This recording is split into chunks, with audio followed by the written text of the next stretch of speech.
प्रश्नोपनिषद भाग 36 श्री शंकराचार्य। स यथा सौम्य वयांसी वासो वृक्षं संप्रतिष्ठन्ते एवं हवा तत्सर्वं परे आत्मनि संप्रतिष्ठते। अन्वयार्थ। सौम्य, हे सौम्य, सह वह दृष्टांत इस प्रकार है, यथा जैसे, वयांसी पक्षीगण वासो वृक्षम अपने निवास वृक्ष पर संप्रतिष्ठन्ते भली भांति आश्रय ले लेते हैं, एवं हवा उसी प्रकार तत्सर्वम सभी प्राणी परे आत्मनि परम आत्मा में संप्रतिष्ठते आश्रय ले लेते हैं। भावार्थ। हे सौम्य सुदर्शन, वह दृष्टांत इस प्रकार है, जैसे पक्षीगण अपने निवास वृक्ष पर भली भांति आश्रय लेते हैं, उसी प्रकार सभी प्राणी उस परम आत्मा में आश्रय ले लेते हैं। भाष्य। सदृष्टान्तो यथा येन प्रकृतेन सौम्य प्रियदर्शन वयांसी पक्षिणो वासार्थम वृक्षम वसो वृक्षम प्रति संप्रतिष्ठन्ते गच्छन्ति एवं यथा दृष्टान्तो हवै तत् वक्ष्यमाणं सर्वं पर आत्मनि अक्षरे संप्रतिष्ठते। हे प्रियदर्शन, वह दृष्टांत इस प्रकार है, जैसे पक्षीगण निवास हेतु वृक्ष की ओर चले जाते हैं। इस दृष्टांत के समान वैसे ही सारा दृश्यमान जगत सब कुछ उस अक्षर पर ब्रह्म में स्थित होने के लिए अग्रसर होता है। भाष्य।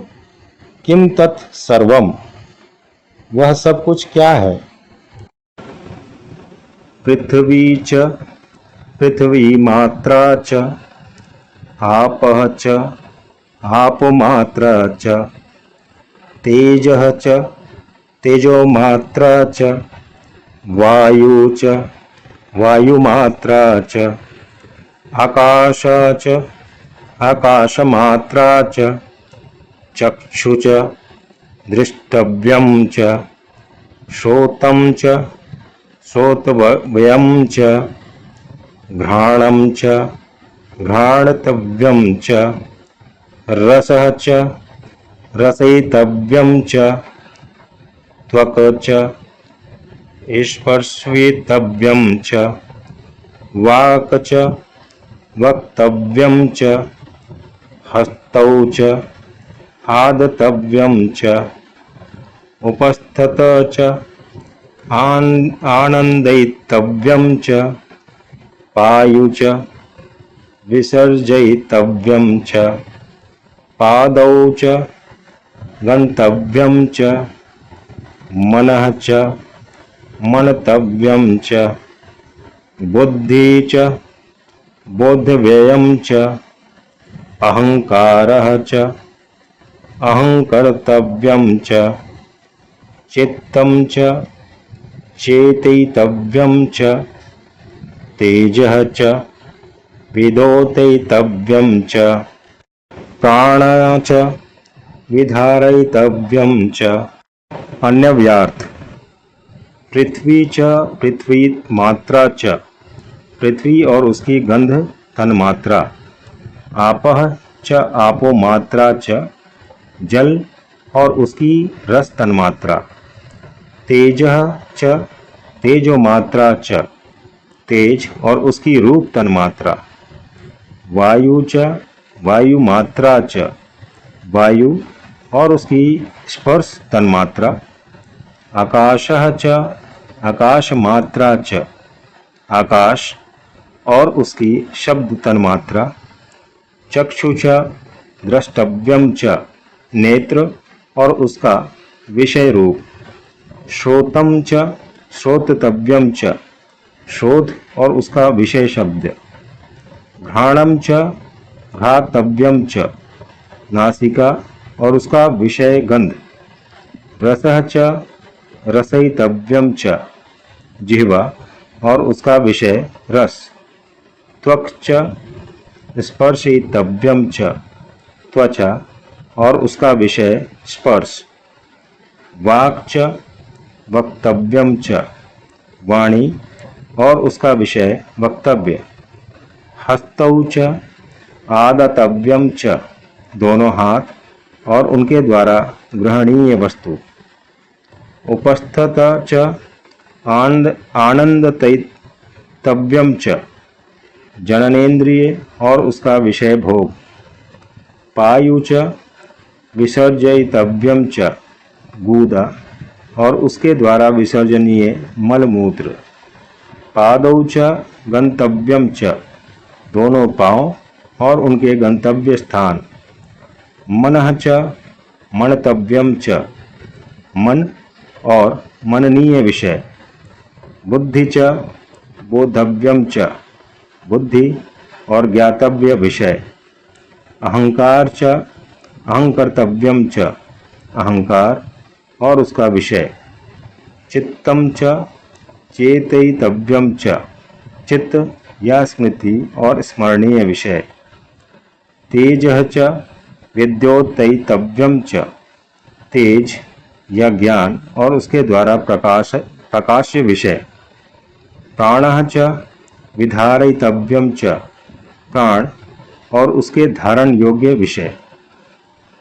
भावार्थ: पृथ्वी और उसकी गंध तन्मात्रा, जल और उसकी रस तन्मात्रा, तेज और उसकी रूप तन्मात्रा, वायु और उसकी स्पर्श तन्मात्रा, आकाश और उसकी शब्द तन्मात्रा, नेत्र और उसका विषय रूप, श्रोत और उसका विषय शब्द, नासिका और उसका विषय गंध, जिह्वा और उसका विषय रस, त्वचा और उसका विषय स्पर्श, वाणी और उसका वक्तव्य।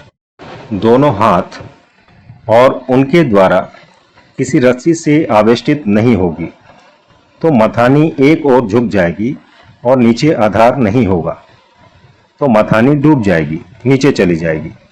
ठीक इसी प्रकार से सौंदर्य, मर्यादा, श्रृंगार, जब तक इन सब का आधार भगवान नहीं होंगे, तब तक सौंदर्य व्यक्ति को अधोगामी बनाएगा, जैसा कि समाज में होता रहा है। इस देश में श्रृंगार रस की कविताओं ने कभी बड़ी हानि पहुंचाई है, क्योंकि सौंदर्य का आधार ईश्वर को प्रस्तुत नहीं किया गया। उसके बाद गोस्वामी जी ने बड़ी अद्भुत बात बड़ी काव्यमयी भाषा में कहते हैं। उनसे पूछा गया कि देवता और दैत्यों ने मिलकर समुद्र मंथन किया, तो यह जो नया समुद्र आप मथने के लिए लिख रहे हैं, इसमें मथने वाला देवता कौन है और दैत्य कौन है?